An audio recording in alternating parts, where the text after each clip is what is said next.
नमो अरिहन्ताणं नमो सिद्धाणं नमो आयर्याणं नमो उवचायाणं नमो लोये सवसाहुणम्. So last class में हमने finish किया भगवान महावीर की कहानी. तो आप लोगों को क्या लगता है कि क्यों ये हमारे सिलेबस में थी? What did we learn from that story? It went in a little bit more detail than the normal what we learned Bhagwan Mahavir's Kahani. There were a few different things like, in Shwetambar we talk about 14 sapne, isme 16 swapna hai. And, Right. Did I tell you guys which two are different? I don't, you might have mentioned, but if you I mention can again. tell you. It's the two fish, Jalashaya mein Krida mean Yugal, Okay, which these is two number fish, yeah. 9, and number 12, Mani Jadit Singhasan. And those two are included in the Ashtamangal in Digambar, whatever. And there were some other stories that I had not read before. I mean, I'm assuming these are they all come in Kalpa Sutra. Like the story about the father and mother being upstairs and downstairs and all that. Like, are these stories, does this come? Yeah, some of the details, yes, yes. And plus, also remember which stories the author can highlight the portions where they want to give a message as Mhm. to, what they want you to learn. So basically, they say that here they're trying to say that Mahavir's Syadvad was an important principle that he taught. So it draws attention to that. So because everything in life is relatively. We always say ye mota hai, ye acha hai, ye gora hai. And there is no such thing. It's all relative. If somebody is fair, how fair? Relative to this person, he's fair. Like that. So yes, we learned a few principles through that story, you know. And then, of course, there are some differences. Here, in Shwetambar, they say he got married. He was married to Priyadarshana, had a daughter, and all that. Here, none of that is there. He was a Bal Brahmachari, according to this. And again, these are the differences that should not matter to us. Whether he married or not, it doesn't matter because there are some Tirthankars that did marry and still accomplished their goal. And those who did not marry, उनका बाल ब्रह्मचर्य के बारे में बात बताई. So, okay. And there were some good things in here that I didn't know, like the names of all 11 Gandharas and all that, so. Right. And all the 11, they were equally good. They all participated in making the Granth and all that also, right? And then I made you highlight this thing, the 4 important points that he talked about, that how each soul is independent and different from each other. So there was those 4 points that nobody else, you should think of other people as you, because even though they are different souls, they're intrinsically similar in attributes. Okay. And they are similar but not one. So that is I don't know if you can call it misconception or whatever. In Hinduism, they say all souls are one, and that from that one soul, all these other souls come, and then usme wapas mil jati, and they have that kind of theory. Then then they talked about that if you put your effort in the right direction, then each soul can become the Param Atma, Param soul. Every person, every soul is unhappy due to its own cause, can fix its mistakes and be forever and conditionally happy. So, no matter how bad you have been, you can always turn around towards a good path. So, in that sense, it's positive that no matter how, wherever you start, you can always go back. Okay. And then again, whatever Bhagwan Mahavir propounded was not his truth. It is the truth that he only talked about. So it's not like he created anything or he made up anything or none of that. So whatever came in Mahavir's Bhagwan's Vani, probably something very similar came in Parshnath's Vani, something very similar in Srimandar Bhagwan's Vani. Everybody talked about the same thing basically. Auntie, I have a question about that, and Yeah. I had asked somebody a long time ago, and I got an answer, but I'm not sure if I really fully understand. But Parshvanath Bhagwan had only 4 Mahabharat, right? Not 5. Yes. No, Brahmacharya was not there then. Brahmacharya was not there. Yes. Brahmacharya was part of Parigra, whatever. So that's Oh, all the okay, differences. that's all it is. So it was subsumed within Parigra. Yes. Okay. See, as the times get worse, right, those kind of social sort of changes have to be made. Yeah, you have to make it more explicit, right? Because people don't Exactly. Yeah. understand. Yeah. Okay. So just like even within societies, say in the US, the boys are not looking at girls with that kind of an eye like in India.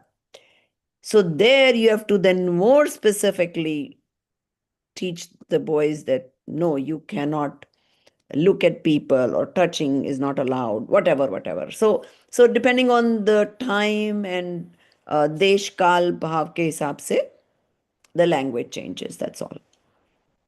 Okay. So, okay. So, for example, in Muslim culture, like here, you people are there, go to the beach, and they're able to see half naked girls and still not get affected. In Muslim culture, they say even if they see the toe of the woman, that's good enough to arouse them.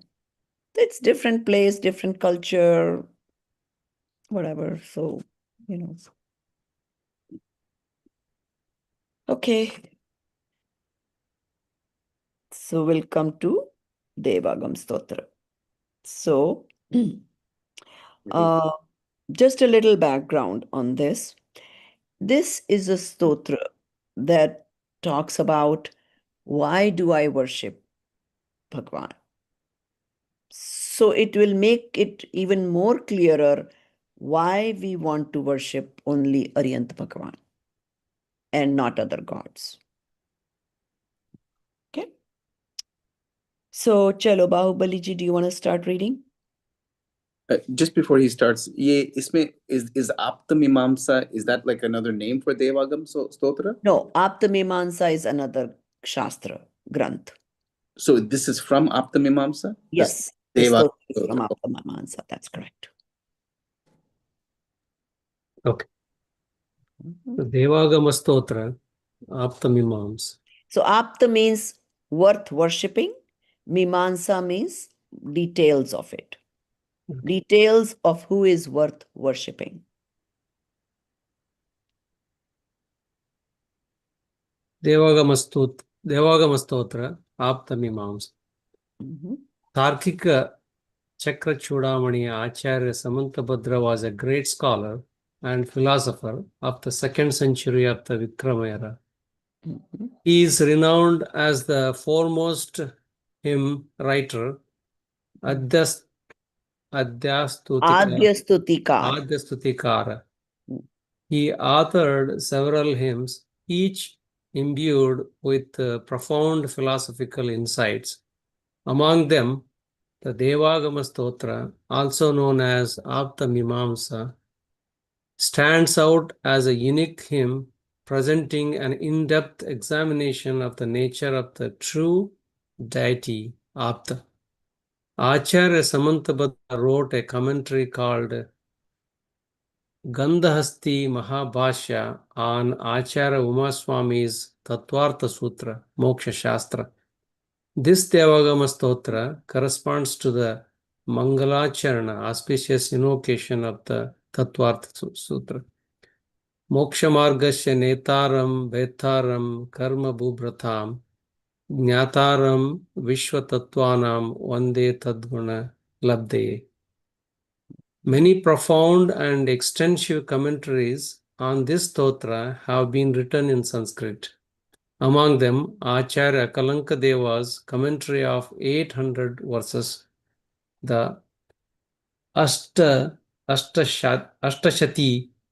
and Acharya Vidyanandi's commentary of 8,000 verses, the Ashtashasri, Ashtasahasri are exemplary, are extremely deep and well-known commentaries. This stotra contains 114 verses. It is not possible to give all of them here. Their meanings are also very subtle, and there is no space here for their detailed explanation. Therefore, the first 16 verses, along with general meaning, are presented here as a sample. The Devagama Stotra and its commentaries are worth reading in the original. The subject of this stotra is to expound, in the style of praise, the true nature of the Apta, the trustworthy one. It is written in the form of irony, explaining the ironic intent Acharya Vidyanandi has written. It is as though Bhagavan, the Apta, directly asked Samantabhadra Acharya, O Samantabhadra, Acharya Umaswami, at the beginning of the great scripture, Tattvartha Sutra, praised us only with qualities devoid of excellence, whereas we possess many extraordinary and eminent qualities. Why did he do so? In response to this, Samantabhadra composed this Devagama Stotra. Okay. Devagama Stotra. Devagama Naboyana Devagama Chamaradi Naboyan Chamaradi Vibhutaya Maya Deshvapi Drishyante Nata Swamasi No Mahan. O Bhagavan, you are not great in our eyes merely because celestial beings come to behold you. Your movement is through the sky, or you are adorned with splendors such as chatra, parasols, royal umbrella, chamaradi, a ceremonial fan waved before a revered person. For all these are also seen among magicians. Okay, so some clarification here. Okay, so Apta Mimamsa is also a whole book which basically describes this, but here they said this is another name for the stotra also. Okay, but it is a separate book also, okay, which has more verses and more details of it. Now this Gandhak Hasti Mahabhashya, they say this is lost, it is not available, but so which was a tika from on Tattvar Sutra. Okay, then what happened is that Gandhasti के ऊपर और टीकाएं लिखी गई, which are available, even though Gandhasti itself is not. It got lost or whatever they say. Okay. Now, then they have these other so many. तो उसमें से हम सिर्फ ये थोड़े से देवागम स्तोत्र के ये पढ़ेंगे कितने only 16 verses of it. Okay. So first one, what did they say? That hey Bhagwan, you are not special to us only because you have, because Tirthankar Bhagwan ke to janam se hi devtas come, they bathe him, all their clothes, jewelry come from Swarg, devtas, bring all those things. And then they have this chavar and chhatra and all these special things for him. So he says, no, no, no, I am not worshipping you because of all those grandeur. Those things, even a magician can create. What is the big deal about it? Or people with lot of penance can have these abilities to, have the such things. So that is not the reason I think you are great. Okay. चलो next दो तीन आप पढ़ो Deepali. So, क्या मम yeah. Adhyatmamam bahirashe vigrahadi. No, sorry. Okay. Adyatmamam bahirapyesha vigrahadi mahodayah. Divya satyo divokarasva pyasti raga dimastu saha. In the same way, the extraordinary excellences, inner and outer, related to the body, and so on, although not found in magicians, are indeed found in celestial beings who possesses passions such as attachment. Therefore, even that is not the reason you cannot be considered great in our view. You want me to continue? Yeah, so what they're again saying is that even though they have these specialties, that, same thing, that Mayavi means people who can make up things, these are found in Devtas, but Devtas are full of rag. So, like bodily appearance is great, their strength, there's a lot of strength with them, their body is samchaturashta, means the shoulder width and up to from here to waist is the same. So all those specialties of your body appearances also don't impress us. Mhm. Because those can be found in devtas. There are a lot of good looking devtas out there, so it doesn't matter. Yeah, So No, in like Amar Chitra Katha, they're all good looking devtas. yeah, and now actually I donate to this thing called digital chain technology. Because they're coming out with amazing movies, but now with AI. See, What's it before called? they were What's it called? starting, Digital what? it's called Jane Digital. What is it called? Yeah, you can search in YouTube.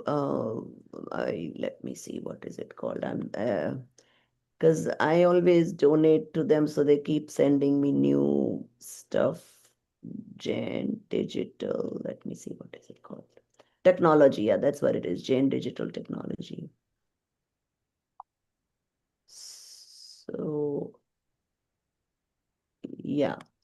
So they have made a lot of stories, and I'm now paying them to dub them in English. So let's see, we'll hopefully start coming, more English material also there. But they recently sent me, now they have uh, some darshan of Kratam Chaitanya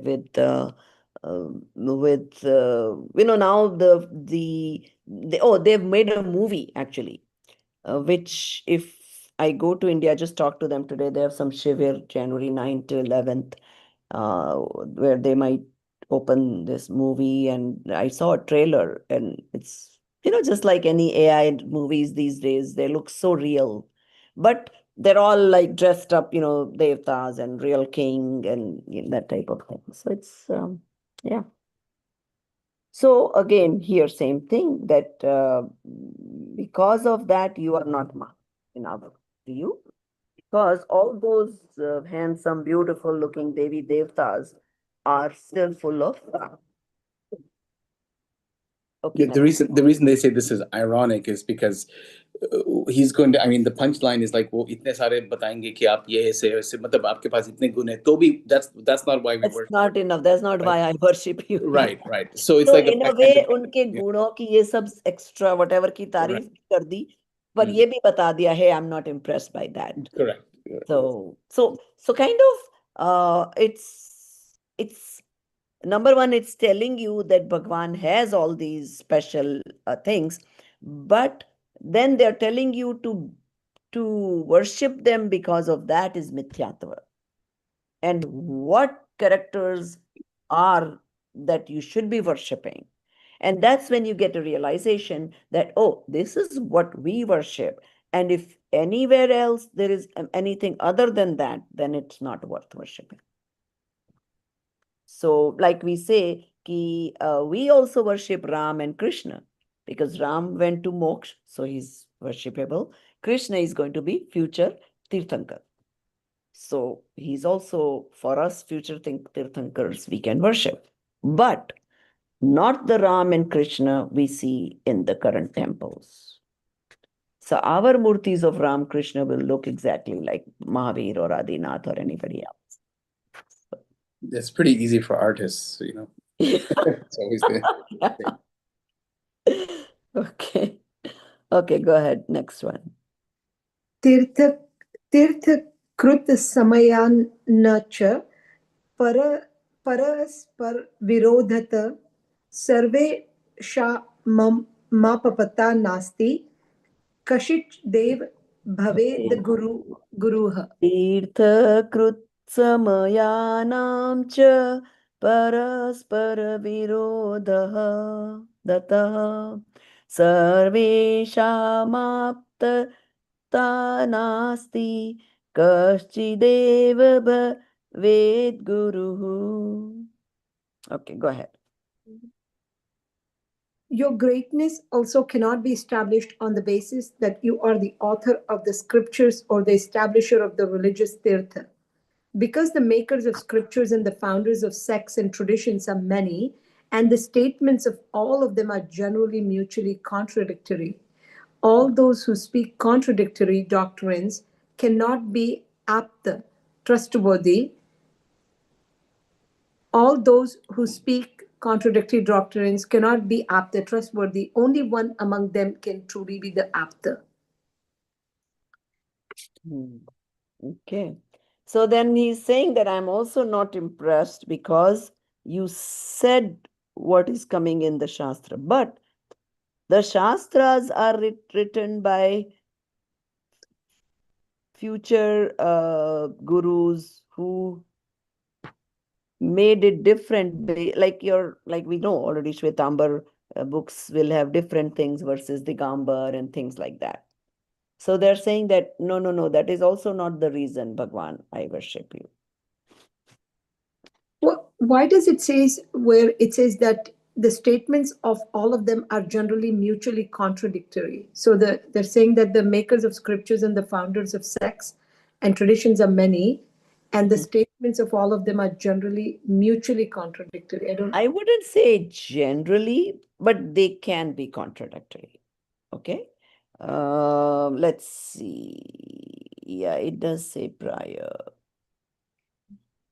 But can be. For example, if you take Shwetambar Digambar, you take Hinduism, Jainism, there's going to be some similarities, but then there are also going to be contradictions. So then which one do you believe?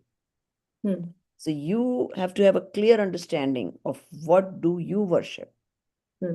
You cannot be worshipping all these different philosophies because they have contradictions. Right. Dosha varan yoharni your honey, निशेष रस्त्य स्तिशयनात् क्वचित् तथा स्वहेतुभ्यो बहिरन्तमलक्ष Chaha. अंतर्मलक्षयः. O Bhagwan, your greatness is indeed due to the passionless vitaragata and omniscience, sarva jnanata. Passionlessness and omniscience are not impossible. The total absence of faults such as delusion, attachment, and aversion, and of knowledge obscuring karmic coverings is possible because their elimination is observed to occur gradually.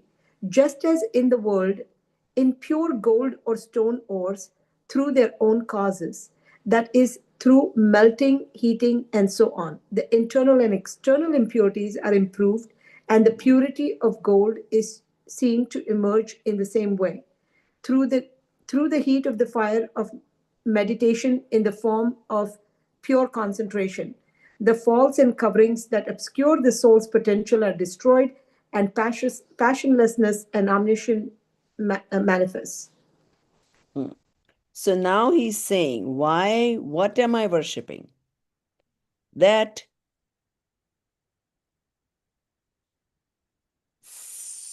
so all these things are actually visible to some and some from estimation. Like they gave the example of if there is smoke, then there is fire, right? So, but then you can also see the fire. Same way, we can only guess what is there, but some people can see it actually live. So this way we bow down to the Sarvagata, omniscience. And that is why we worship you.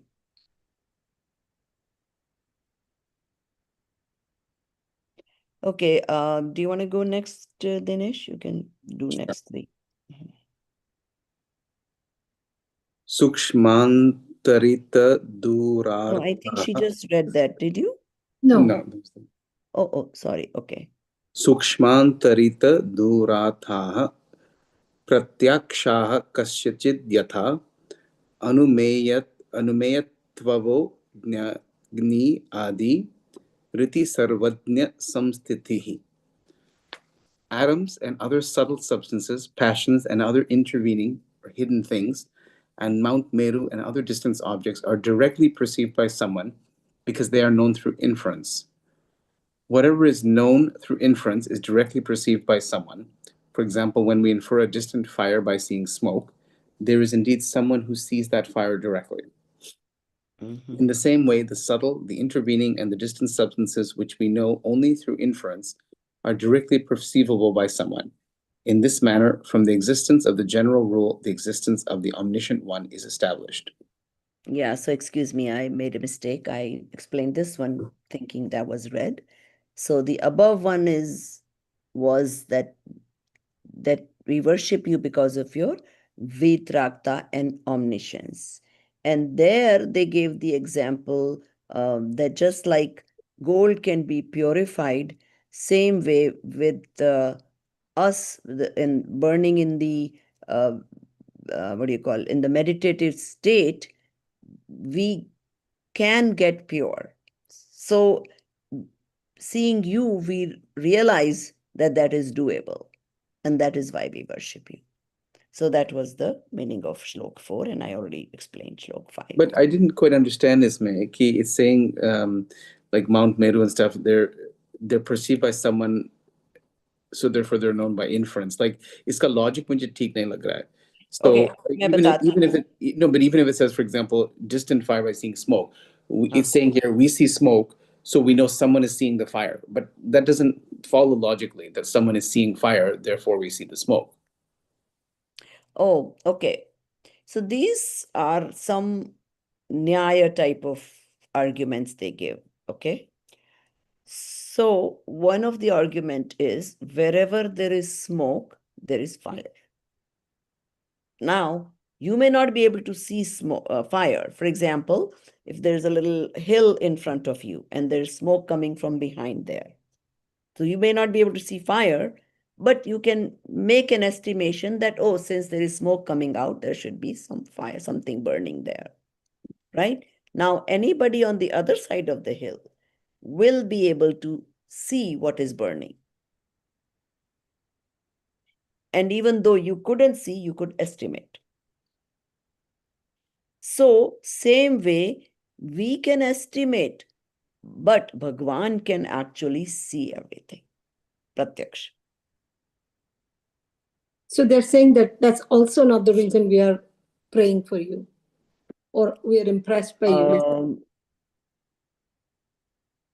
Here they are not telling you that we are or we are not. Here they're just making a general statement that it proves that there is somebody who is all-knowing. Yeah, I guess I don't follow the proof, but that's okay. So, well, okay. So what they're saying is anything that we can only imagine, right? We cannot possibly, everything that we read in the Shastras, we are not able to see everything from our eyes. Even eyes is not considered actually pratyaksh, even though. But we can imagine, like Meru Parvat. Until we go there, we don't know. We have to imagine that there is such a thing in the Jain geography. But omniscience gets everything in their knowledge and they are able to see their gyan. We, even though everything reflects in our knowledge faculty, we don't focus on our knowledge. We only focus on whatever we are seeing. For example, this computer laptop screen is in front of us, right? We perceive it as, because the screen is in front of us, we are able to see. But actually, all of this is a reflection in our gyan, and we are actually able to only know our knowledge faculty, where this reflection is coming. Yeah, because we are seeing you, but we're not really seeing you. Exactly. So what they're saying is a jnani who doesn't have this complete concept is not able to directly see his knowledge faculty, because we still don't have that correct understanding of only looking at our gyan gun and not visualizing things that we only see. That is the mithya bhav we have so far. So once that becomes samyak, that person then only focuses on his gyan gun, and that is the pratyaksh gyan. Even though what we see will be very similar, but still Bhagwan will see it in a different way, pratyaksh way. Okay. So there are so many ways of gyan. Like if, say, we have been to Paris someday, right? Now if somebody tells you Eiffel Tower, and what happens? Immediately a picture of Eiffel Tower comes to our mind. So we are actually, in that sense, we are seeing, right? We are imagining this Eiffel Tower. But still, it is not the same as the pratyaksh knowledge of Bhagwan. That's what the point they're trying to make. Okay. Right, next one is Satvam evasi nirdosho yukti shastra virodivak avirodho yad ishtam te prasiddham na bhadyate. O Bhagavan, you alone are that passionless and omniscient one, because your speech is not non-contradictory to logic and to the scriptures. Whatever you have spoken is not contradicted by the well-known valid means of knowledge, such as direct perception, etc. Therefore, your speech is said to be free from contradiction. So, whatever comes in Bhagwan's Vani, even though in Shastra it may look contradictory, because see, there is this whole knowledge, and then what we speak, we can only speak one aspect at a time. And that's why we teach you Nay and all these things, so that you don't misinterpret the Shastra. So Shastra will only talk about one aspect at a time. But Bhagwan's knowledge is not contradictory. It takes the whole into the picture and then it speaks. So, for example, we go back to our elephant example. Somebody who has seen the elephant, when he speaks, it will not be contradicting to somebody who is seeing partial, like somebody, a blind person, seeing only one part of the animal, right? He can be wrong. But the person who has seen the whole, when he speaks, he will be able to speak more accurately. So his speech will not be contradicting to what is explained. Now, some of these, like the fire and smoke and all that,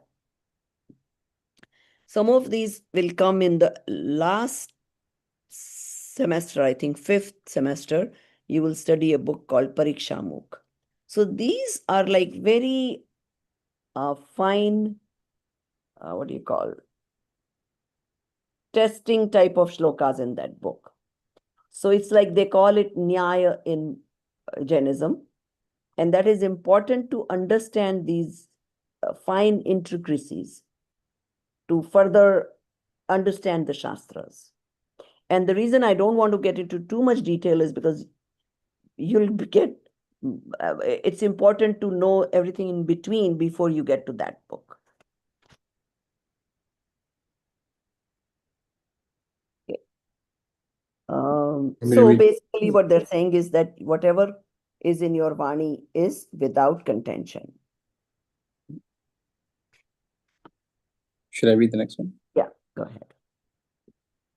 Tvan matamrita bahyanam sarvathaikantavadinam apta bhiman dagdanam shveshtam drishtena badhyate. O Bhagavan, those who deviate from the nectar-like doctrine of Anekanta taught by you, and who hold completely one-sided views, Ekanta, are burnt by the pride of considering themselves Apta. That is, they assume I am an authority, even though they are not. In reality, they cannot be Apta, because the nature of reality that they propound is contradicted by valid means of knowledge, such as direct perception. तो ये जो direct perception पहले case में भी था direct perception, that is like pratyaksh, right? Pratyaksh, right. So Direct like, perception, pratyaksh like is the same. for example, in Yoga Sutras, there's pratyaksha, anumana, agama, pramanani. So they say what are the means of perception, right? Okay. Since I don't know the yoga, I don't know if pratyaksha is the same meaning as here. But here we mean Bhagwan can see his knowledge faculty, pratyaksh, which nobody else can. So there is a difference. I'm not sure in yoga what exactly they mean. So there is, okay, yoga may not talk about different type of pratyaksh. In Jainism, we have two pratyaksh. The one we see right now, like, oh, मेरे आंखों के सामने ये computer है, मैंने प्रत्यक्ष देखा, उसको कहते हैं, I think direct perception. Correct or not? There is a word for it. Samprik, I think something samparik pratyaksha, which means it's not really pratyaksha, but it's somewhat better pratyaksha than just taking an estimation. You're physically, something is in front of you. But it's still not the same pratyaksha as Bhagwan's pratyaksha.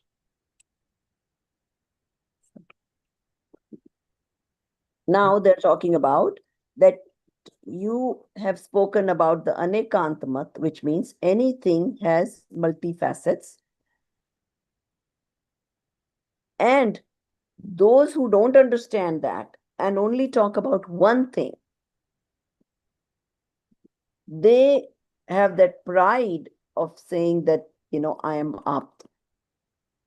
But that is not the case. For example, okay, I don't know if you guys, anybody's familiar with Rakesh Bhai's organization. Right? Yeah, I was just thinking of the Apta Putra. They use that a lot. That's misleading. Apta is supposed to mean Aryant. Worthy of being worshipped, right? Right. And those people are nowhere near Aryant. So they're just misusing the word. Well, they're saying the children of those who are worthy being worshipped, meaning him, his children, right? His, Right. his sangha, right? So, Yeah, I mean, in their case, I think what they're trying to say is maybe Rakesh Bhai is up. yeah. No, they do believe he is, yeah. I mean, Right. And which is obviously not. It's Mhm. you know. So that's what they're talking about here. That then they get this abhiman, pride that they're complete, and that's not the case.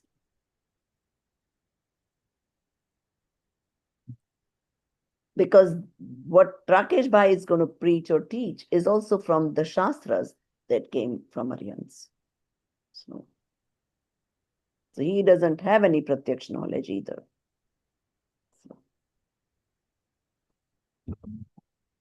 Okay, I guess read two more. Okay. Kushala kushalam karma paralokascha nakvachit ekanta graha raktashu natha swapara vairishu. O Lord, those who are stained by the insistence on one-sidedness, ekanta, or are controlled by the demon of absolutism, are enemies of both self and others, because in their view, auspicious and inauspicious karma and the afterlife are not properly established. Okay. So those who are only talking about one-sided story, they have this, they're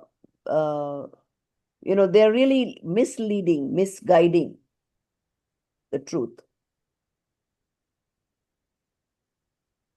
So they don't also have the true picture of the meritorious and demeritorious karmas and parlok, and they don't prove anything. So they're kind of like haphazard. That's what they're trying to say. So, again, goes back to the same thing. If you don't know all facets of the truth, then the one facet that you would talk about is going to be distorted. Just like in the elephant story. When you don't know, when you cannot see the whole elephant, and in normal, when we talk about something, right, that is the biggest mistake we all make. We only talk about what we know of the fact as if that is the complete truth, or that is all the facts, which is usually not the case. And that is why most of the arguments, debates happen in social circumstances and like that.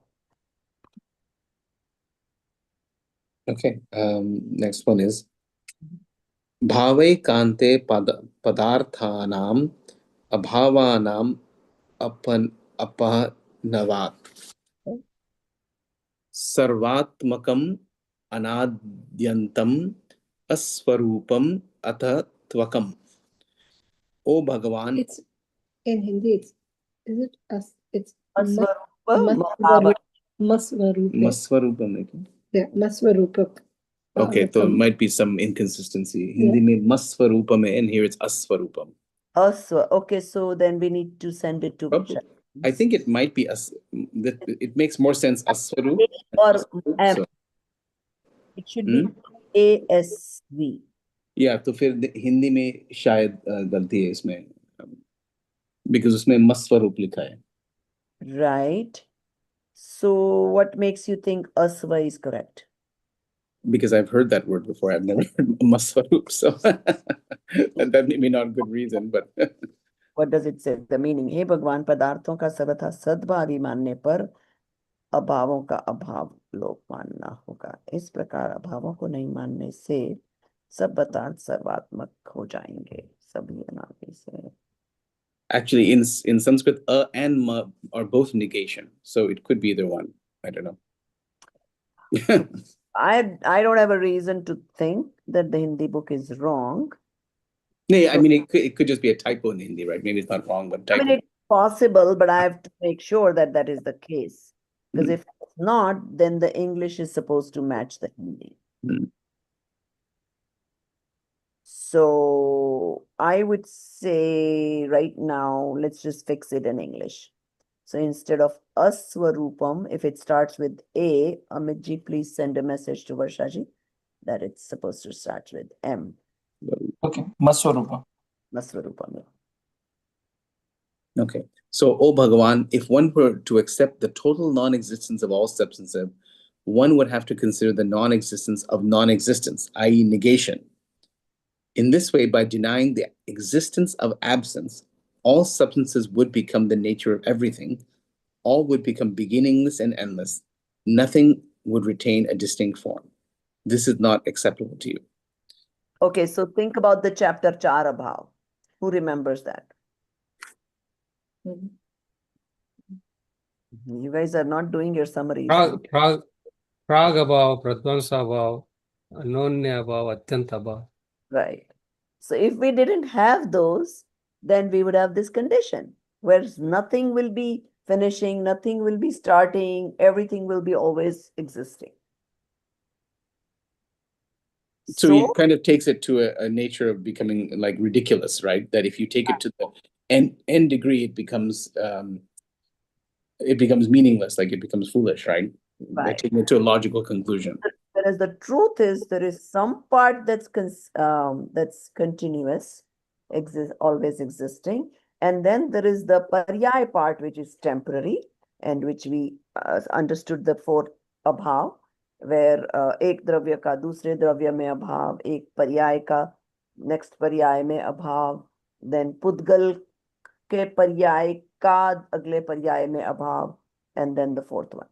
So those are important aspects to understand and learn in order to get the complete truth, is what they're doing. Okay. Okay, Nidhi ji, are you able to read?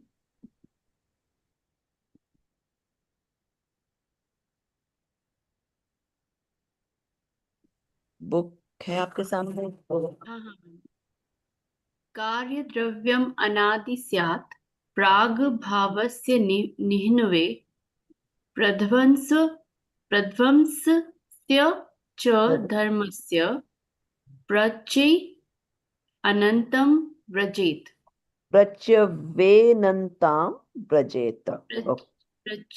प्रचेनन्तां व्रजेत. If one does not accept the existence of pragabhav, prior non-existence, then all karyas, modes or modifications would become beginningless.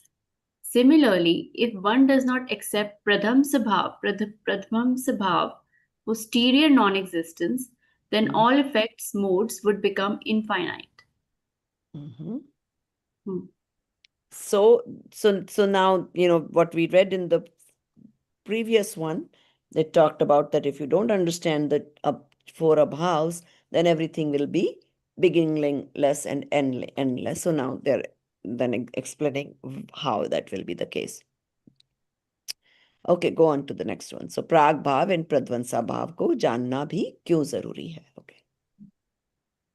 सर्वात्मकं तद एकम स्याद् अन्यापोह व्यतिक्रमे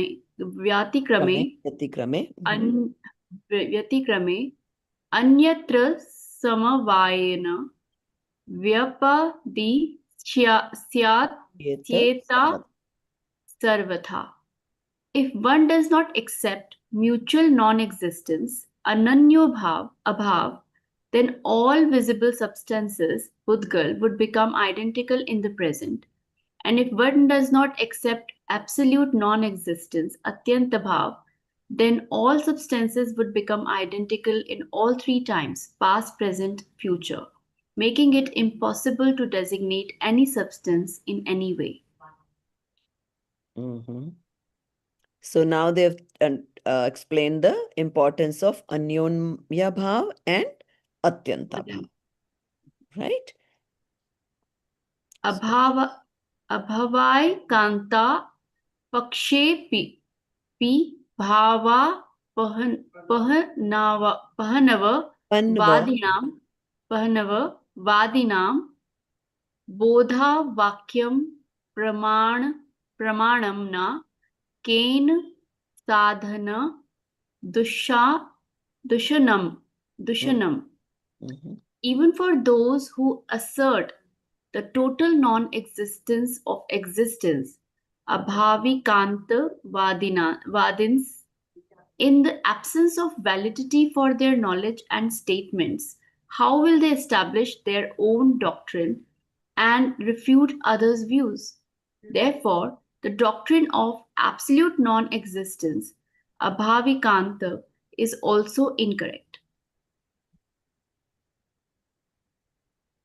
So basically, what they're saying is absolutism, whether it is in terms of not existing or existing, both ways, is not practical. You have to explain with reference relative to something, it is not existing, and relative to something, it is existing. So, in that sense, there is not much absolutism. Its paryas is always relative. Okay. Shall I continue? No, let somebody else read now. I'm assuming Arun ji अगर आप energy level कम है तो अमित पढ़ लेंगे, and then if you feel like you are able to, let us know also. Prabhaji, Amit, my voice is not there. yeah, so don't worry then. Amit can read. Yeah, Then. Yeah. it's the 13th one, right? Yeah.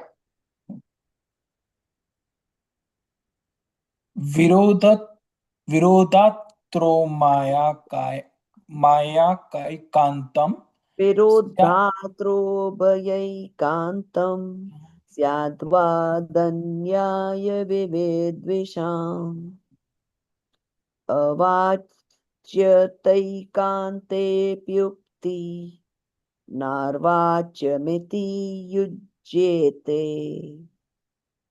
If someone to avoid the defects found in the doctrines of absolute existence, bhavaikanta, and absolute non-existence, abhavaikanta, were to accept dual absolutism, ubhayaikanta, then even according to those who oppose the logic of Syadvad, due to the mutual contradiction between the two, absolute existence and non-existence, the respective defects of each cannot be avoided.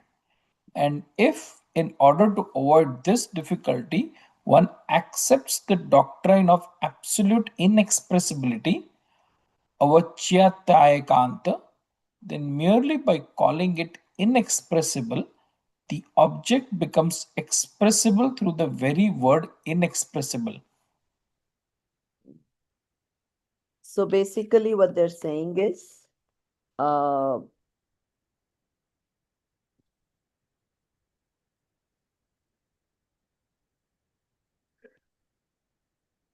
did we explain this one? Vastu Swarup Kathanchit Sat Asat.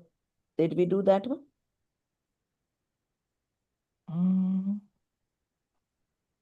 Why am I feeling like we did not?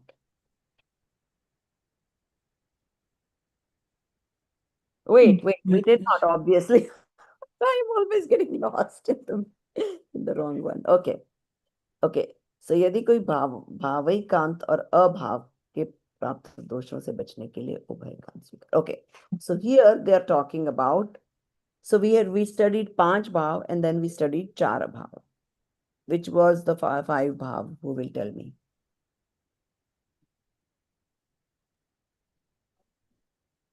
Nidhi ji, आप mute में बोल रहे हो. प्रागभाव, Pashimik, Kshayopashimik, Kshayik, हाँ. Adayik, and Or Parinam. and then the parinamic is the one that always exists, right? And then we studied the chara bhav.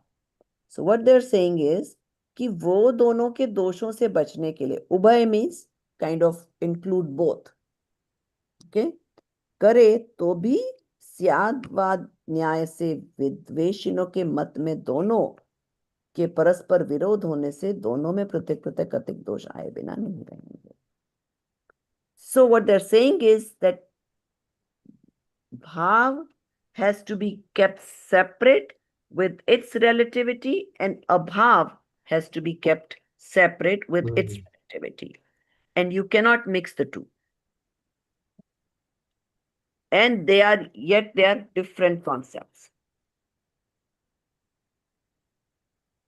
So what they're saying is otherwise you can say that it is unexpressible. So it will become, it says कहने पर वस्तु अवाच्य शब्द से वाच्य हो जाएगी.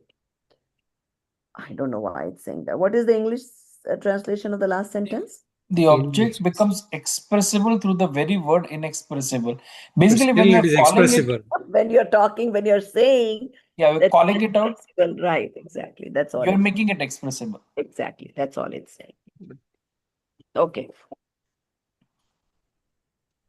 Okay. Cha kathanchit. Where do you see cha? Oh, Cha. Kathanchit. sorry. Cha kathanchit sad. If we're saying cha, is there a cha in English? In somewhere? English, yes. Yeah. It's not there in Hindi. Then it is ka. Yeah, it starts with kathanchitte Oh, okay. deveshtam, like that. Okay. So Okay. must be Then it's somewhere. it's something that needs to be corrected. Yeah, please. Okay. Kathanchit sad eva istam kathanchit asad eva tatho bhayam अवाच्यम Vachyam cha. नाय योगा न तत् सर्वथा therefore O Bhagwan. Uh, Dipali, you normally have the Hindi book also open, right? Right. Okay. Can you confirm? I just want to make sure that the English, there is a extra ch which needs to be removed. And then the kathanchid sadev tatta, that transliteration should match with the Hindi. So, Kathachint, where is yours? Yeah. Okay. So, the way this says in Hindi is Katha chitte sadeveshtam katham chid sadeva tata. Right. So now look at the English and it should match. That's all I'm saying. In English, the Sadeva first is broken into two words, and the Sadeva second ishtam. after Kathanchit. Sadeveshtam hona chahiye.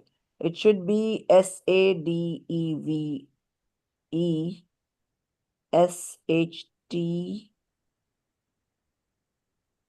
either TUM or TUM, something like that. It says So it's Sadeva ishtam in English, whereas in Hindi it is one word, Sadeva ishtam. Sadeveshtam, yes. So I it's, don't know why they have split it up in English. yeah, they have splitted it up, and that's why then when you read it, it's read as ishtam. I mean, it may not be wrong, but I think they should match with the Hindi. So would you please circle that and send it to Varshaji? okay. She should fix it. We don't want like confusion like that. And same thing in the Kathanchid Sadev. Sadeva tatho bhayam. Tatho? No, is it combining tat with the next Yeah. tatho? Yeah, So it's the all way one word. Tatho bhayam. No, the tatho bhayam is a separate word. So tat should end that line, and then tatho bhayama vachyam cha. Yeah, it's missing. The English is missing that extra. Yeah, that's why The I'm extra tat is telling missing. Dipali, because you can see both at the same time. Yeah. So you Hindi में need, लिखा है yeah. कथनचित सदैव तत्. Then tatho Then bhayam. that should end there, and then the new word would be. In fact, they should also kind of separate the lines if possible. in the same fashion. In the same fashion. Right, right. And are they making all of this into one line, the whole 14th stanza? No, No. some of them are proper, but this one happens to be incorrect.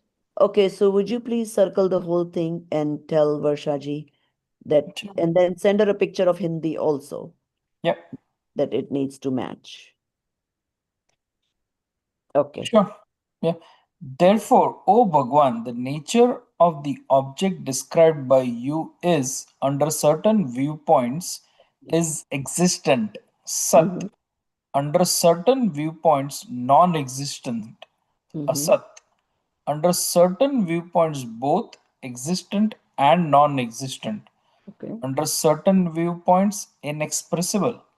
under certain viewpoints both existent and inexpressible, under certain viewpoints both non-existent and inexpressible, and under certain viewpoints both existent, non-existent and inexpressible. But this is only from the standpoint of the sevenfold Saptabhanga Naya, not absolutely. Okay. Well, whatever you can understand from it right now, because if I try to go in detail, it will get even more confusing. Saptabhangi is a way of explaining the truth with different viewpoints. In certain viewpoint, it is the truth. So, for example, Dinesh is wearing red, so there's no yellow there. So that way there are 7 classifications. So if something is said and there is some aspect that is not said, and then all these other 6 that they're explaining. Is the Saptabhanga, is that from like Jain logic? Like this Right, logic it's sequence, from right? Jain logic. And you have this in your syllabus. I think it's in 6th semester or something like that. So you will study the Saptabhangi in that semester. So, but for now, just understand that these are the 7 differences, that with some viewpoint, the truth cannot be expressed. With another viewpoint, it can be expressed and not expressed. And there are ways, I mean, we'll go through examples when we get to that 6th semester.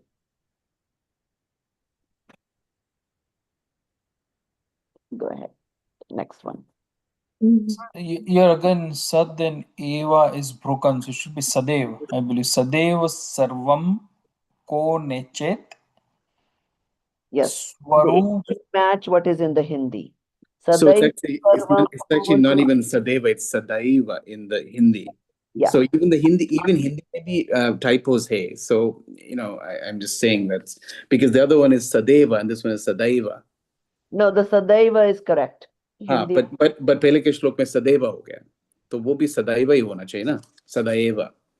Uppar, okay, yeah, in the top one, right? So I'm just saying, putting so the English is not matching the Hindi, but Hindi maybe typos hai, was what I'm trying to say. No, see. So, no, see, there could be, the difference could be because of the grammar up there. Sadeveshtam. So, Sadeve ke baad mein shtam can change the spelling. So you Yeah, have but next line maybe sadeva hai. So if you're saying sada eva, uska jo yukta hai, right? It should become sadaiva.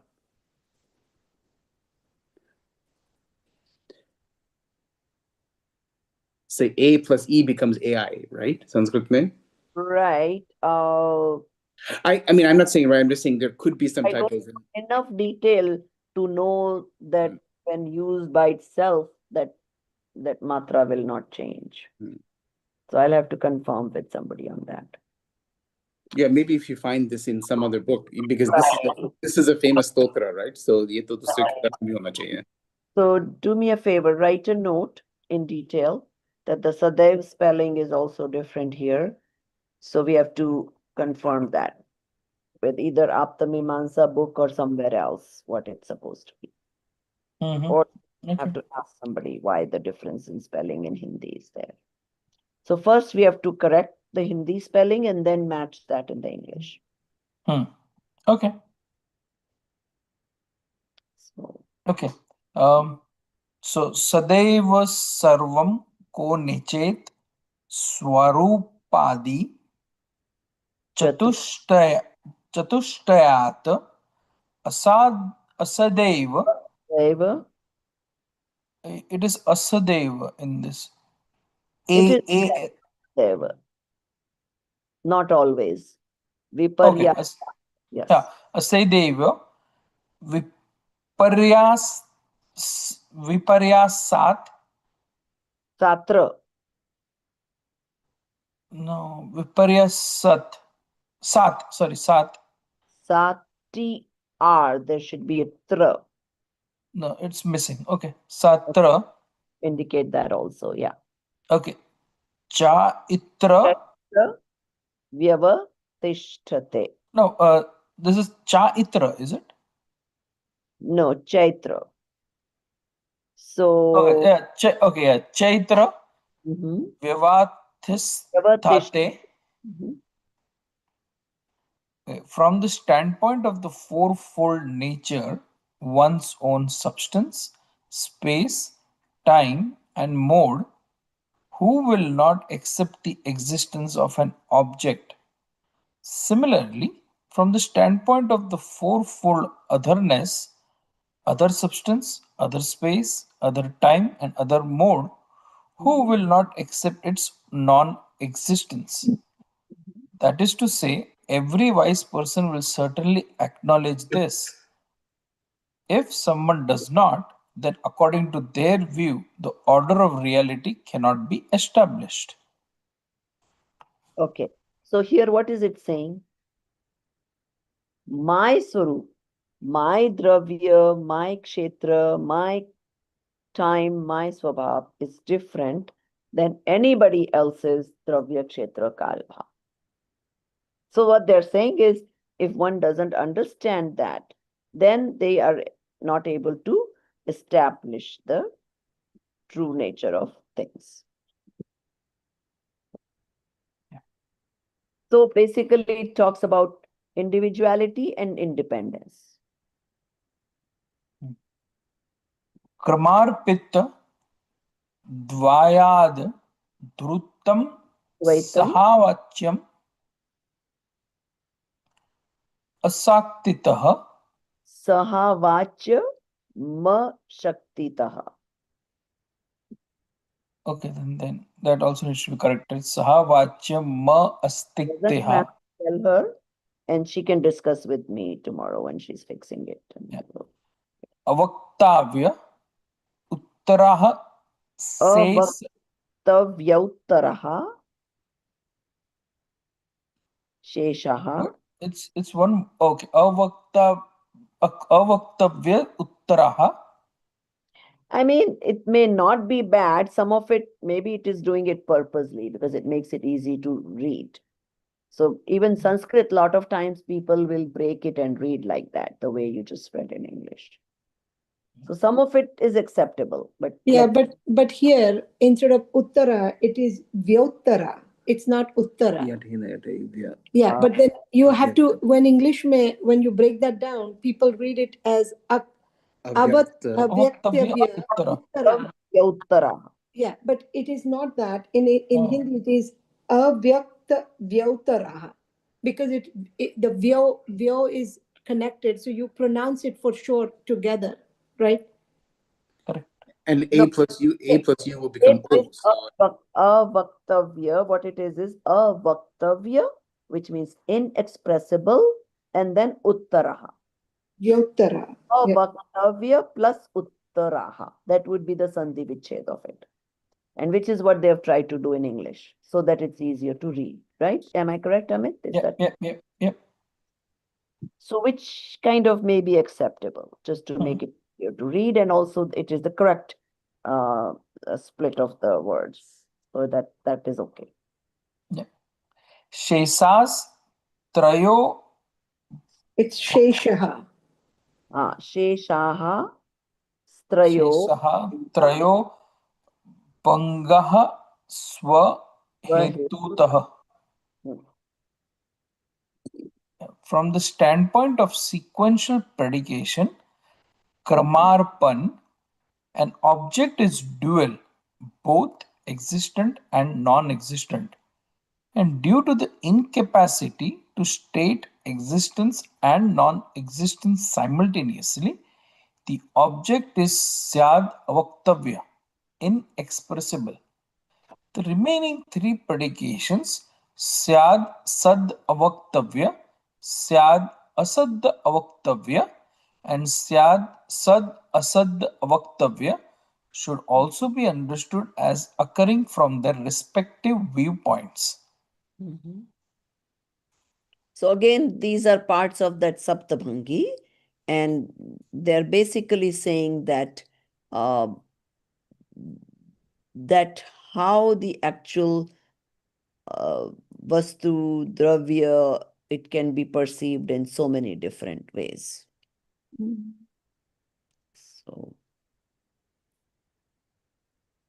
So that's it. So it's basically talking about what we don't worship the Bhagwan for, what we worship the Bhagwan for, it's his Vitragta and Sarvagyata. And then even within the Sarvagyata, how many different aspects are there to know. So that's the gist of the Devagam Stotra.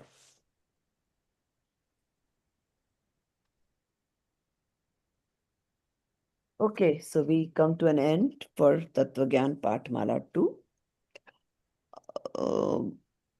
I don't know. I think in the morning class, what I've told them, and maybe you need to do the same, Amitji, here, is that in the Moodle, we should put, or did we already put deadlines? In the morning class, I've told them December 15th for assignment 1, 2, and LCPA. It is there already, it is there. It's there? Okay. Yeah. And then the third assignment can be up to end of December, December 30th. That's just before your exams. Okay. Okay. And when are our exams again? January? January, they'll come out with the dates within a couple of weeks, I would think. But generally speaking, it's first, second, and third week of January. Last semester, they were slightly delayed. I think they were having some Moodle issues. So let's hope that doesn't happen. But yeah, they're within the first few days they start of January. So January week 1, week 2, and week 3.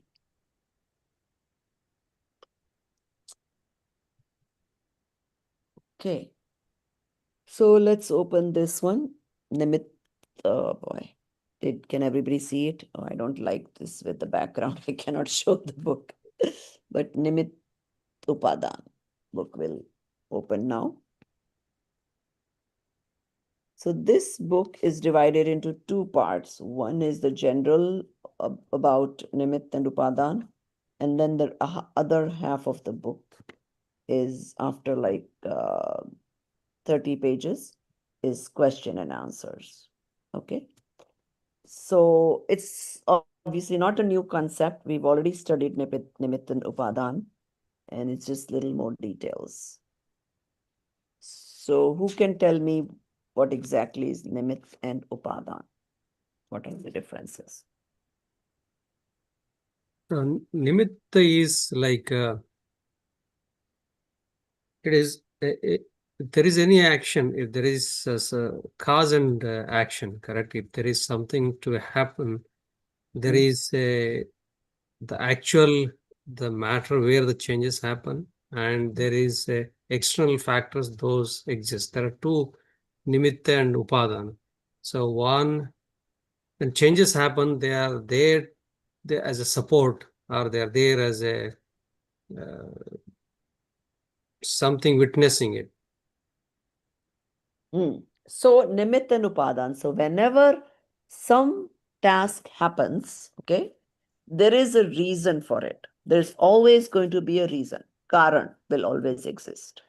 Now, the root cause or the Upadan Karan is always where the change is happening. In whatever the change is happening. So if roti is being made, the atta is transforming into roti. So the gehu, the atta will be the Upadan Karan. Now, everything else which gets the blame of being the reason for that task to happen, in our example, roti to happen, is the nimitta cause, instrumental cause. An instrumental cause or catalyst cause can be many. Okay. So if everybody has that book open, let's start reading it. So some of it will be repetition from the Nimitta chapter we have done, but this might have a few more new things in it. But Auntie, are we going to read the whole thing? It's a very long chapter. I mean, book, you put a book. Well, hopefully the big early part, I don't have to explain much, in which case we'll just read it fast. But yes, this is I mean, if we find that the time is not enough, then I might let you read a few pages at home, and then come back with questions. Or since we missed a couple of classes, we might see if we can do some makeup classes this week. So we're doing today, then we have Wednesday. We might do at least one more Thursday or Friday, depending on what suits you guys. No, I guess I'm just wondering if it's a good use of time to read. It's not like there's a lot of words here, so I don't know if it's a good use of time to read it. There's a lot of words, but then in English, they're also very complicated words. Yeah. So I would say we should try to read it, give it one read, so that way you guys understand the book and come up with whatever questions. Only if we really end up not having enough time that I would say, okay, read so many pages at home and come back with questions.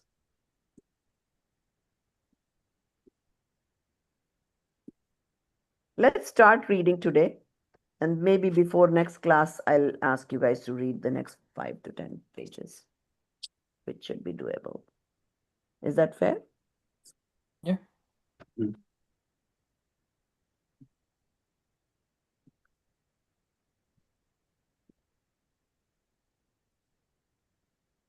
And there's a reason why I stick to this method, because that way, since the exams are going to be directly from the book, you have at least seen the words and seen the at least once, right? And then when you do your assignments, you read it again. Then when the third time during your exam, you're looking for answers, I mean, the whole process is supposed to get your understanding firmer and firmer. Okay, Bahubali. Yes.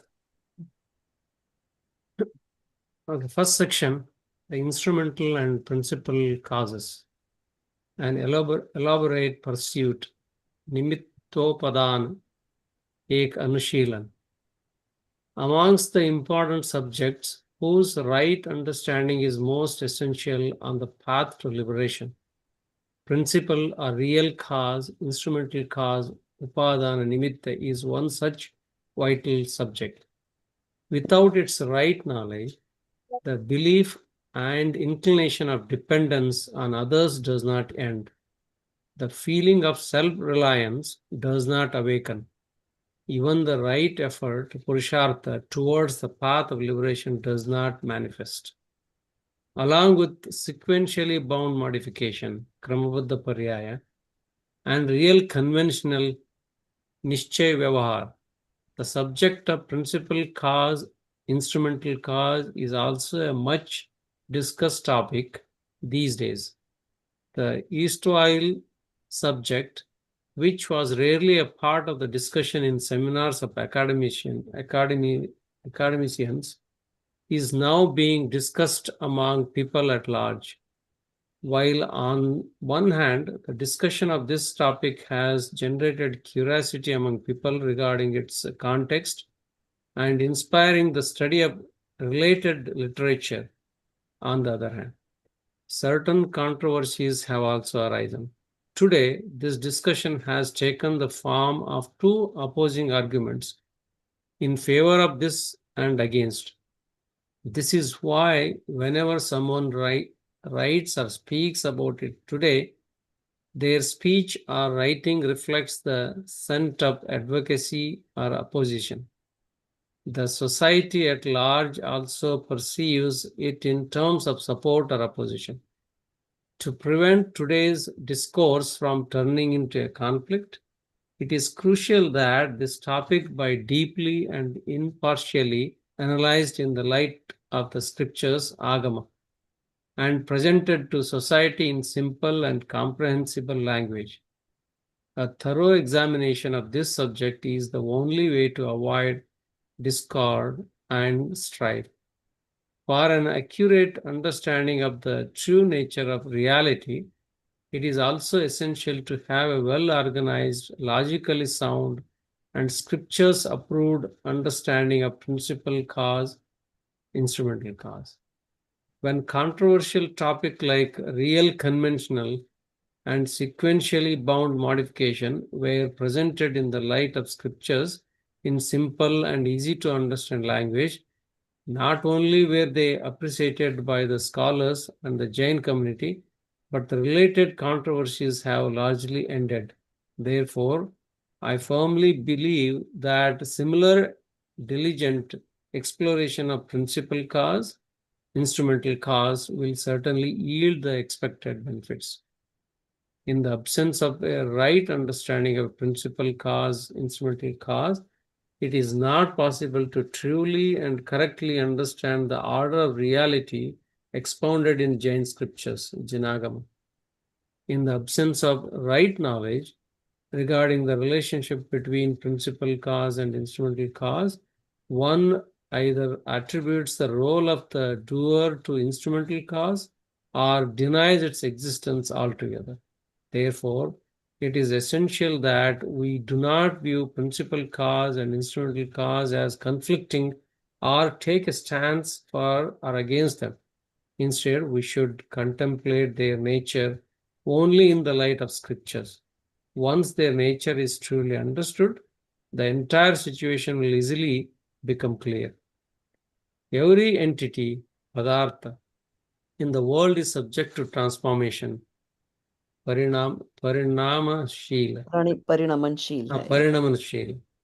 This transformation of entities is called modification, paryayas, or effect, outcome, actualization, or work, karya.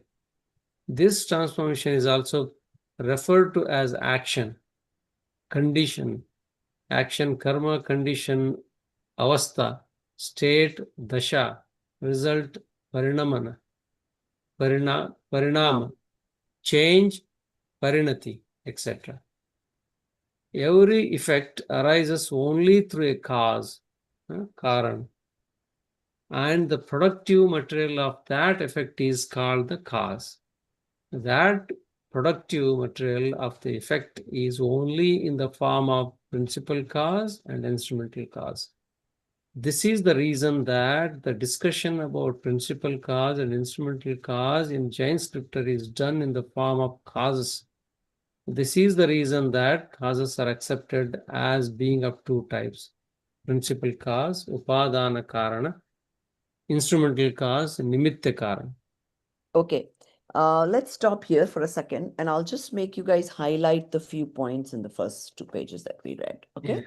So, first of all, in the very first paragraph, it says, why should you know Upadan and Nimit? Why is it an important topic? So, there are 4 points. The first point is, without the Samyak Gyan, you will always be dependent on other. Okay, so that is point number 1. Samyak Gyan ke bina. Second one, swavlamban ka bhav jagrat nahi hota. That means without this, you will not understand the independence of each entity. Then third point is mukti ka marg ka samyak purusharth. You will not get the real effort towards moksha. So those 3 points, if you can underline and just circle them as 1, 2, and 3. And then the fourth point is on the paragraph, end of paragraph 3, which is Vastu Sarup ke Parigyan ke liye, to have the complete knowledge of the true nature of things, which should be the last sentence of the third paragraph. So that would be point number 4. Everybody with me so far? Yep. Yeah. Okay. Then in the 6th paragraph, you want to highlight this Jagat ka pratyek padarth parinamanshil hai. Everything is transitory or whatever they called it in English. And what is paryay? Then different words for parinaman. Those are also important things to highlight. Because we will deal with all these different words at different times. So we need to understand that they all have similar meanings.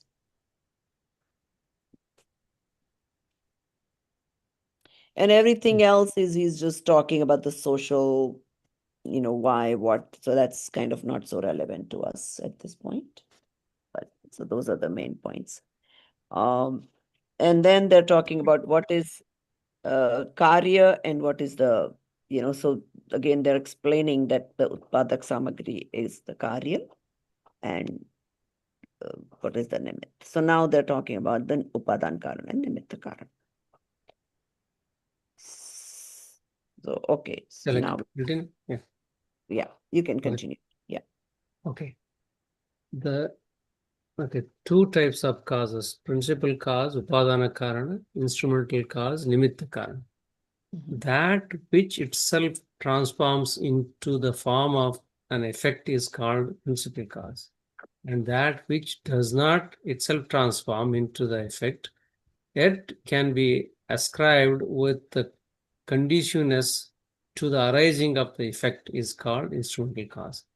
For example, in the So case again, of those are lines you want to highlight, the Yeah. definitions of upadan karan and nimitta karan. For example, in the case of the effect in the form of pot, clay is the principal cause, and while the wheel, stick, potter, etc. are instrumental causes. The entity in which the effect is produced is called the principal cause, and the effect that is produced in it is called the upade, that which is derived through the principal cause. Note, for the sake of brevity, henceforth this will be referred to as principal effect.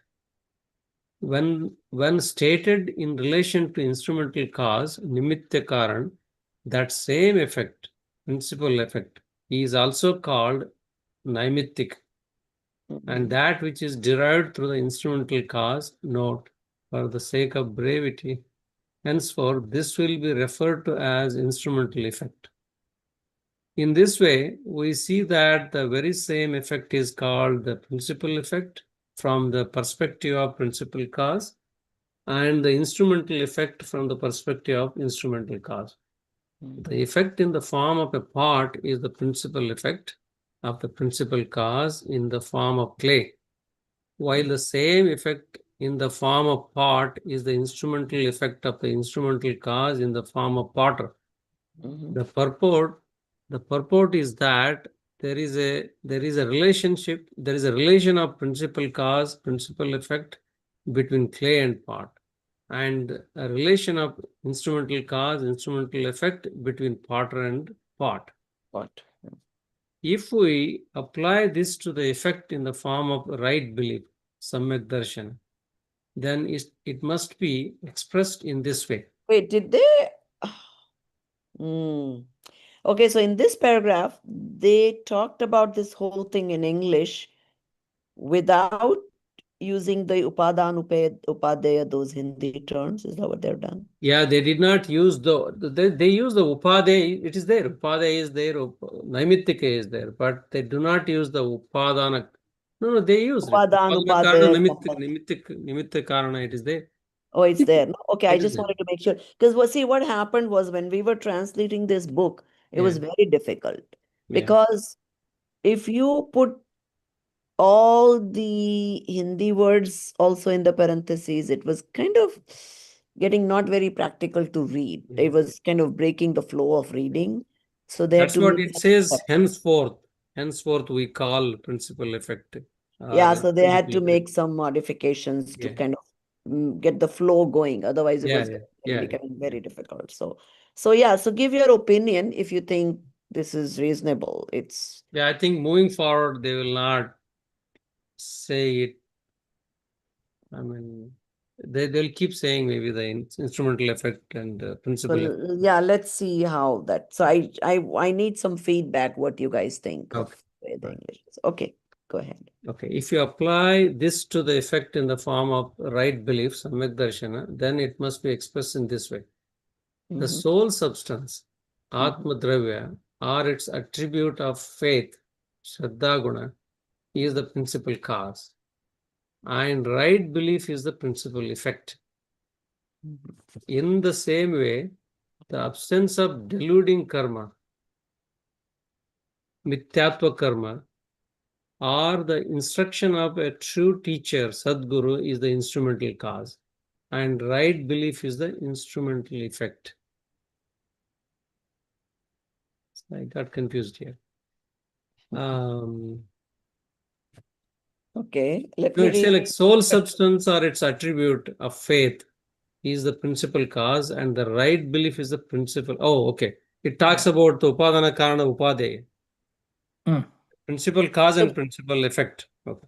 Right. So, okay, so let me read this in Hindi and see if it conveys the same meaning in English. I want to make sure that it's okay. They had to make some deviations from the normal translation we are doing, but at least it's not losing the meaning. So, Atma Dravya ya uska Shraddha gun upadan hai. Yeah. Right? That's the That's real cause. It says that, yeah. And Samyak Darshan is the upadaya. Means that's the result of it. Okay. Same way, Mithyatva कर्म का अभाव अथवा सदगुरु गुरु का उपदेश निमित्त है और सम्यक दर्शन नैमित्तिक है. Yeah. Okay. Is Yeah, it same same thing. thing in English? Okay. Yeah, it's the same thing. Yeah, the only thing in the previous paragraph where they have actually said, right, would be referred as instrumental effect, principal effect. Only upadan is missing. The upadan word itself is not there. The principal cause is So called if upadan. right, so if you think that word would make it better in terms of reading and understanding, we don't want to lose the meaning. I mean, I know we had to, because see, what was happening is that we are trying to keep all the Siddhantic words in Hindi. In doing so, in this book, because there is so much repetition of all these Siddhantic words, upadan, nimit, upadeya, nimitik, again and again and again, it was kind of getting difficult to keep the flow of reading. Yeah. So they had to make some exceptions. I mean, my suggestion here is, right, in the previous paragraph, basically the principal cause effect and the instrumental cause effect has been introduced, and the Hindi words are said along with the example of the potter, the clay, and pot, right? So there at the end, right, we can just say that upaday is principal cause, upadan is upaday is the principal effect, right? Upadan is the principal cause. Right. Same way, nimit and naimetic. Yes. Right. So Which they mention should that have, right? Did they not use the no, word? it is, yeah, nimit and naimetic is there. Only upadan is missing. Right. Upadan, But upadaya missing. Okay, so no, please add. upaday is there. Upaday is there. Oh, because in Upadan word Hindi is it missing. says तात्पर्य यह है कि मिट्टी और घट में उपादान उपादेय संबंध है. Yeah, so they have used the English thing, principal cause, principal effect. Okay, and The did upadan word. not put the upadan upadeya in parentheses. No, I think what Amitji is saying is in one sentence, while telling the naimithic, we say like, okay, it is the result of instrumental cause, correct? They use the word nimitta karana, but they did not use the same thing for the upadeya. Upadeya, they should have said like a principal cause. Right. In bracket, they should have said upadana karana. Only one. I believe that's only that's one fine. instance. Yeah, so just that first. That upadan is missing. That's it. Yeah. So would you please make a note of it? Yeah. Because see, we are right now, we can see both Hindi and English. Going forward, when people teach this only English, they will not be able to tell. And then I don't want these paragraphs to get confusing to people. But I feel it is, the flow is good. I feel its flow is good. Okay, flow is good. Then that's good. The flow is good. Only that, right? If somebody feels that the repetition of the Hindi words is not there, then between these two paragraphs, the one that Bahubali ji just read, right? In between, if those four words are just mentioned as 4 lines, it will remember. Everybody will remember now. So if principal, so yeah, make a note of it. And then going forward, I don't mind if they use only upadano. See, our goal was really that we introduce you those words, give the English meanings, and then after that, we only use the Hindi words. Like I think it should be other way around. If it's an English translation, only the English word should be used and the Hindi word should be remembered. I mean, I know. People will not It's remember so always, much, right? So I know. So what is happens is, okay, so here's the dilemma we have, okay? So we have to make a choice. We cannot make everything Yeah. Siddhantic words, because if we have too many Siddhantic words, then it becomes the flow of English very difficult. Every third word we are Yeah. reading in Hindi, it feels like. Yeah. So we had to like kind of give up some words. But the thing is, upadan, nimit, these specific things don't really exist in English. So technically, they are Siddhantic words. So we want the English speaking community to learn these words, upadan and nimit, just like we learned the word guru, we learned the word H2O, like that. yeah, so the idea is introduce that at the start, right? We are not saying that a Siddhantic word would not be, but then to use the Siddhantic words in the English translation, it will be highly Hindi, right, rather than English, right? That was the The problem we had with this yeah. book because it's used too many times. That's the problem. Yeah, but at the start, if you introduce, right? So if anybody wants to go to the top and see the principal cause is upadan. Okay, that's fine. Right. And then mention principal cause throughout, right? In the downstream of this book, what will happen Okay. is the continuity will remain. Otherwise, everywhere it would be like Hindi word is the I know upadan. that's And why we had to, if we couldn't do that, would have like completely lost the flow. So right. that's okay. So let's continue reading. So put that as a Raji, suggestion, what you just said, I Amitji. think a And quick, then let's see if in the next few paragraphs, if the flow is Raji, maintained. if I can say something, Yeah, go ahead. I think a quick recap is required. So I'll just restate what I understood. Mm. Upadan is the principal cause. Mm-hmm. Upade is derived through the principal cause. Yes. Nimit is your instrumental cause. Mm-hmm. And nemetic is the principal effect of that. Perfect. Right. Now, can you put this in a context of that potter and clay That example? is what is What done is in Upadan, Hindi Upade, actually. Nimit, That's Nimit? so I'll read the Hindi last two It's lines. done here also. It's done It's here done also in here English also. also. Yeah. Okay, the so pa- read the to Arunji the some okay. see Okay, if it so makes sense to you. okay, so in the after the two causes mentioned, it says here, for example, in the case of the effect in the form of part, clay is the principal cause, Mm-hmm. and while the wheel, stick, potter, etc. are the instrumental causes. Mm-hmm. Okay, so Mm-hmm. that is in the first chapter, first paragraph after the two types are mentioned. Mm-hmm. Okay. So in the next paragraph, the effect in the form of part is principal effect of the principal cause in the form of clay. Okay. So is that clear? And this sentence, it talks about the upadeya. I think Arunji is saying at the end of that paragraph, which I think is there in Hindi. No, it's still, I'm not done actually. I'm just Oh, okay, go reading. ahead, continue. So like I started in the middle of the page, almost the last four sentences I'm reading Right, which is to what give the Arunji is example. looking for. Okay, Okay. let me repeat. Yeah. The effect in the form of part is the principal effect. That is upadaya of the So you're principal saying cause. Upadan is clay. Yes. Yeah, upadana karana Yes. is the So clay. Arunji, what he's now reading is the 4 recap sentences that you're looking for. Yeah. Okay, the effect, the part in the form of the part is the effect. So Okay, part is Upade. upadaya. That is that is a what is that? The principal effect. So for that, the cause is the clay. That is principal cause or upadana karan. Okay. So the next talks about the instrumental effect, instrumental cause. Okay. So while the same effect in the form of part is the instrumental effect of the instrumental cause in the form of the potter. So the effect is also part, but if you look in the context of the instrumental cause, nimitta karana is potter, this is the naimittik. Okay. So potter is Nimit. Potter is the Yeah. nimitta and part is the naimittik. Naimittik. So in one context is Upade and in Yeah. one context is Yeah, Nimit. Same thing is going to be yeah, naimittik. exactly. That's The effect you correct. see in the what context we see. then the naimittic or upadeya. And the last sentence, okay, the purport is that there is a relation of principal cause, principal effect between clay and pot, and a relation of instrumental cause, instrumental effect between potter and pot. So the clay and pot and potter and pot. Clay is the cause, pot is the effect, like upadana karana, upadeya.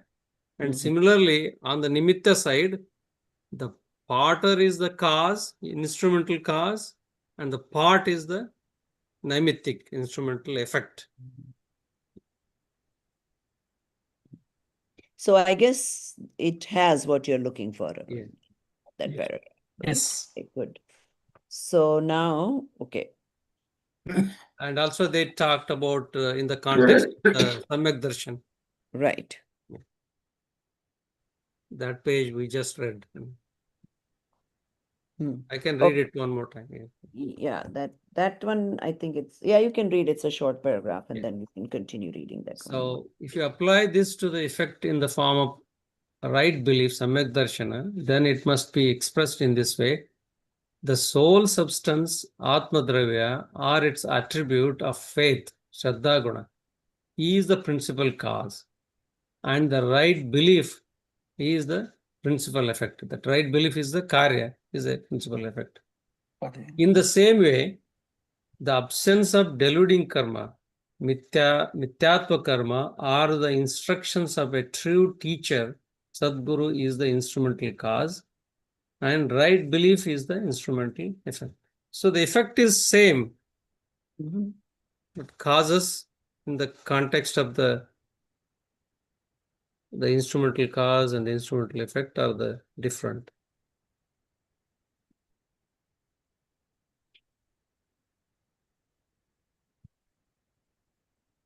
Okay, so continue reading after that.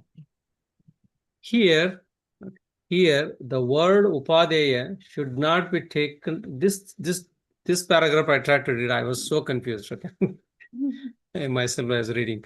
Here, the word upadeya should not be taken to mean that which is to be accepted, because this is not a section dealing with that which should be abandoned and that which should be adopted.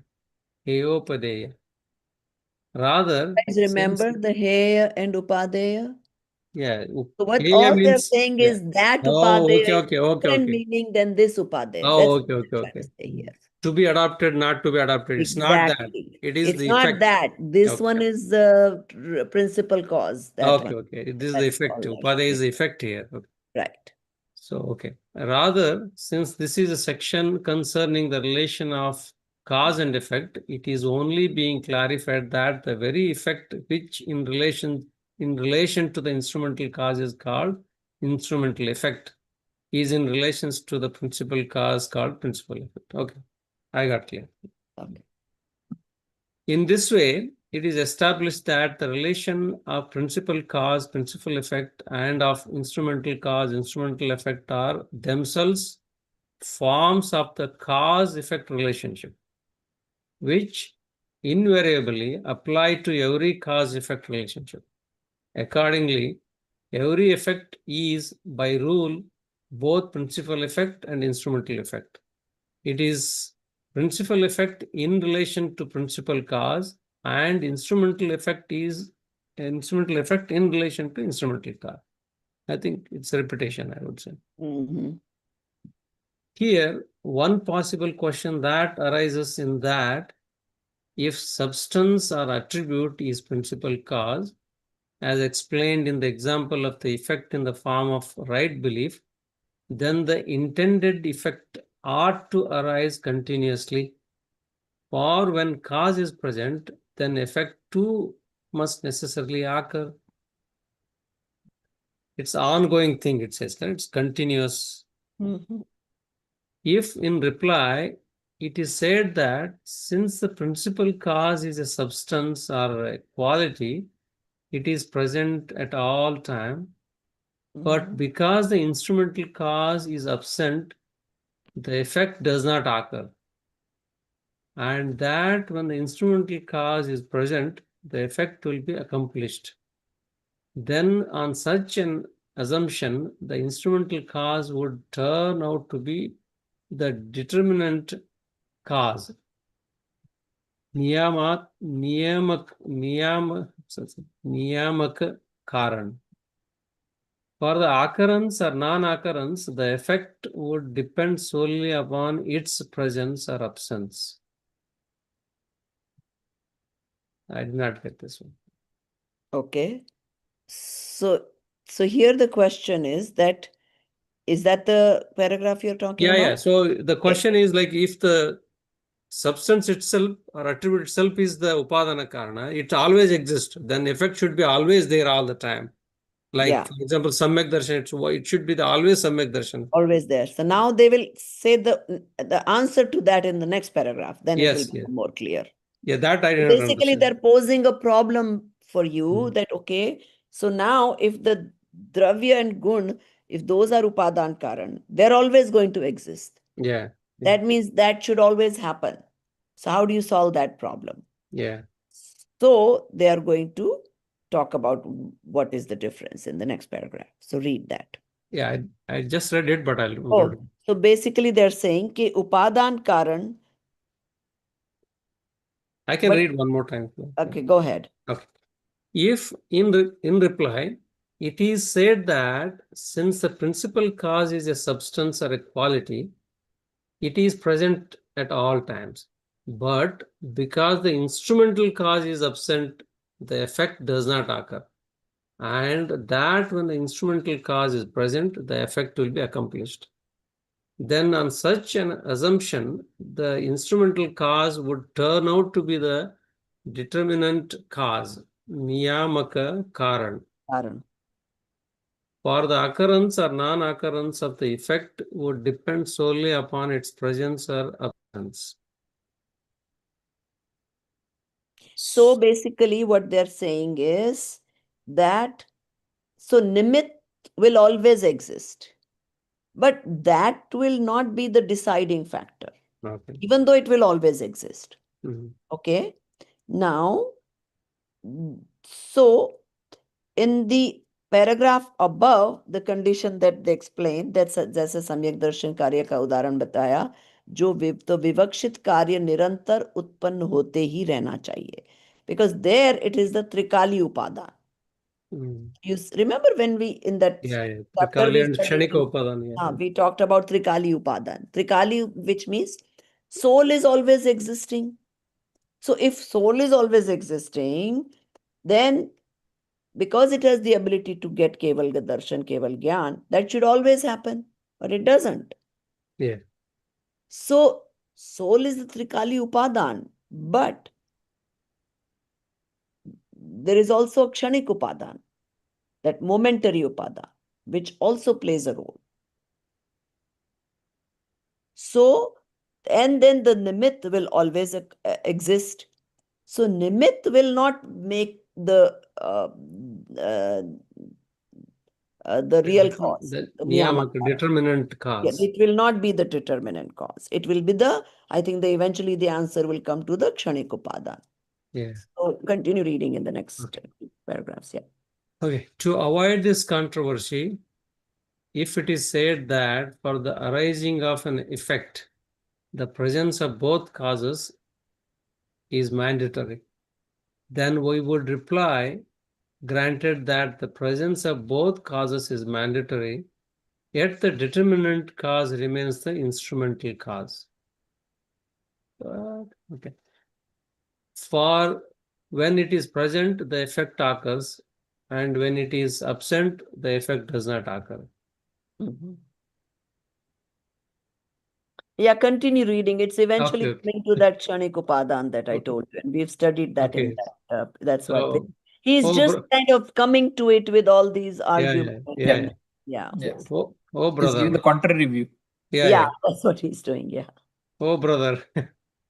Before asking, which is the determinant cause of an effect, let us first clearly understand the principal cause and the instrumental cause together with their distinctions and sub-distinctions, Mhm. and only then enter into this debate.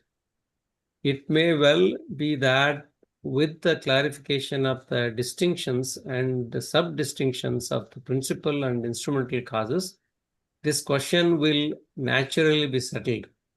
In fact, the truth is that the answer to this very question is contained within the right knowledge of the distinctions and sub-distinctions of the principal and instrumental causes. Therefore, what is required first of all is a discussion of their distinctions and sub-distinctions. Principal cause is of two types: eternal principal cause, Trikali Upadan, and momentary principal cause, Kshanika Upadan. Instrumental cause is also of two types: indifferent instrumental cause, Udasina Nimit, and impelling instrumental cause, Preraka Nimit. Mhm. So, and also the indifferent instrumental cause is also can be called as internal, Antaranga, and Preraka Nimitta or impelling instrumental causes can also be called as external, Bahiranga. Mhm. So that substance or quality which itself transforms into the form of an effect is called the eternal principal cause of the effect. The momentary principal cause is of two kinds. In the sequential flow of modifications of substances and qualities, which flows eternally without beginning or end, the immediately preceding modification, Anantara Purva Ksanavarti Paryaya, is the momentary principal cause, and the immediately succeeding modification, Anantara Uttara Ksanavarti Paryaya, is the effect. Mhm. This is also expressed in the form of that the substance endowed with the immediately preceding modification is the cause, and the substance endowed with the immediately succeeding modification is the effect. In the context, the following statement from Kartikeyan Preksha should be noted. If you can read then. Okay. Puva Parinama Juttam Karana Bhavena Vattade Davam Very good. Uttara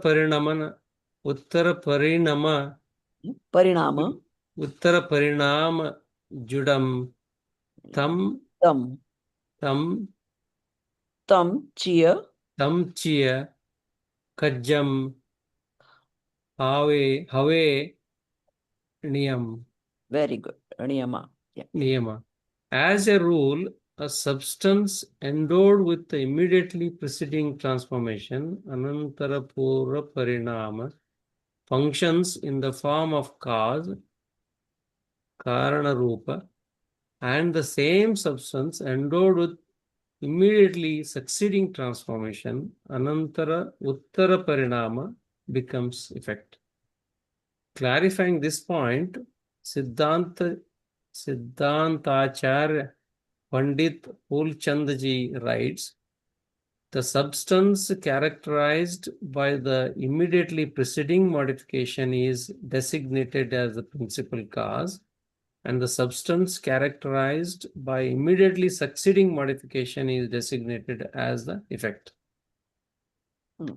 The eligibility of a modification to occur only at that very moment is the momentary principal cause, Kshanika Upadana Karan, and that modification is the effect. In this way, principal cause is classified into three types: eternal principal cause, momentary principal cause in the form of annihilation of the immediately preceding modification, Anantara Purva Ksanavarti Paryay ke Vairup Kshanik Upadana Karan. Momentary principal cause in the form of the eligibility of movement, tat samay ki yogyata रूप Kshanik Upadana Karan. As these names of momentary principal cause are long, they have been denoted by the following abbreviated names.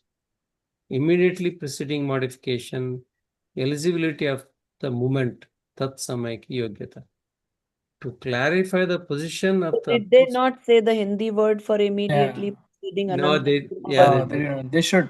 They need to put that in Yeah, parentheses. it should be the Anantara Purva Padana. So in the number 1 point, Amitji, Yeah. What Yeah. it should be? What is this shortest? That is way too long, right? Ananta Purva Shana I mean, Varti immediately Parhyaya preceding Ke modification is, I mean, here if you Anantara Purva Paryaya, I don't know. Anantar Purvavarti Paryay. That means Anantara immediate Purvavarti. preceding Paryay. Varti Paryaya. Okay. Okay. And then the third one is Tat Samay Ki Yogyata. That's The Samiti Yeah. Yogyata. Anantara Uttara, current Paryay. yeah. The first Uttaravarti one, Paryaya. immediately preceding modification, should it not be Anantara Purva Shanavarti Paryaya? Yeah. Yes, I think so. Yeah. But So then that's why what did they you said. wait a No, minute? but They only gave 2 Ananta Purvavarti Paryay, Tat Samay Ki Yogyata. I don't think that's a mistake, but there is a difference. I mean, they're trying to make it short, but Yeah, maybe that's all they're doing is to make yeah. it short. Okay. That's all, yeah. Even though it means the same, Anantapurvarti Kshanvarti Paryay, but just to make it a little No, shorter. in the down below in the chart they gave that Anantara Yeah, Purva yeah. Shanavarti Paryaya. Correct. So They gave here that. all they're saying is if you wanted to use short Yeah. words, these Yeah, would be also correct. That's all they're saying. Yeah, but the chart that is there, the Tatsamika Yogita is called eligibility of the movement. Moment. And immediately preceding modification is they given Anantara Purva Ksanavarti So let Paryaya. me quickly explain this to you guys. And then for homework, I want you guys to read the next 10 pages, so 9 to 19. Yeah. And then come back with questions because they're only describing these further in details. So, but still, if it is confusing, we can again discuss it in class. So, first of all, so there's Upadan is initially 2 types, right? Trikali means it's always there, ability is always there. Kshanik Upadan is also it is there in that moment, which is different. The Trikali will always exist. But for this work, it has the ability at that moment. And that is what is relevant. Okay. Then Nimit is also 2 types. Udasin, which means indifferent Nimit. It doesn't know it's going to do any good. It just is there. Prerak, it means to be instrumental. Okay. Or they are also called the other way, Antarang and Bahirang. So intrinsic Nimit and outside Nimit. So those are the 2. Then they clarify the Trikali Upadan and Kshanik Upadan also into 3. So for a work to happen now, it's the previous paryay that just happened becomes reason for the next paryay to happen. It's not like it's doing anything. It's It happens like, immediately. Yeah. right, because it happens next, you would say, oh, if this would not have subsided, this wouldn't arise. That's all. It's like you have to leave step 2 to get on to step 3. So step 2 becomes a reason for you to get on step 3. That's all that means. Okay. Then they're saying the third reason is tat samay ki yogyata. Now, if the step 3 doesn't have the ability to get the work done, then also it's no good. So the work is actually done by the ability of that current paryay. Yeah. Okay. So that is the summary of what we read so far. Yes. Okay. How is that eligibility of the moment determined? Who determines that? Nobody has to determine. That's just the flow of things that happen. So right now, okay, for example, your child, like your daughter, will decide if she wants to be good in school. That current paryay ability will decide what work is going to happen. That is the That is the real determining factor, is what they're trying to say. I just Sir, it's a say Yogyata yes. role. I don't want to say the Kramabadha Parya because the end of the class I don't. It eventually boils down to that, but right now, no. Okay. So, I mean, the concepts are actually simple. It's just Yeah. that you have to use so many terminologies, so it sounds difficult, but it's actually not so difficult. But actually, while reading, I understood more actually. That's why I make you read. Why do you Yeah. think?